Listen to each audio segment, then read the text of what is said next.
Hi, my name is Lindsey. I am an International Board Certified Lactation Consultant, or IBCLC.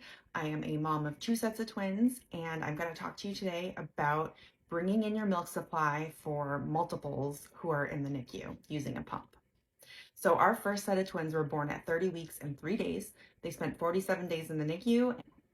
The first thing I want to tell you is that you're likely going to hear the recommendation to pump every 3 hours for 15 to 20 minutes.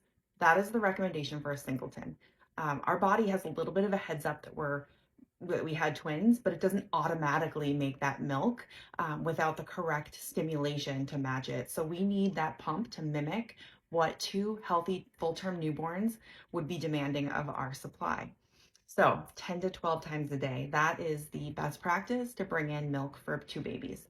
So you want to pump a bit more than they're likely going to be telling you to do at the NICU, even though your baby's volumes of eating are so tiny. I know they're getting 3 milliliters, 10 milliliters, for their first meals. We're not trying to match that number. Again, we're pretending that we have two full-term newborns. So great opportunity to fill that freezer up. But we want to get to about 55 to 60 ounces a day, and then we can coast from then on out. Number two is flange fitting.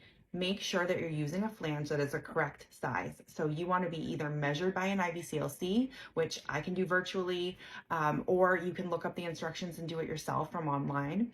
But you are likely going to have to buy inserts or correct flange sizes and bring them with you to the NICU when you pump there, and of course use them at home. If we pump long term in flange sizes that are too big, it can do damage and it can reduce the amount of output, which of course we don't want.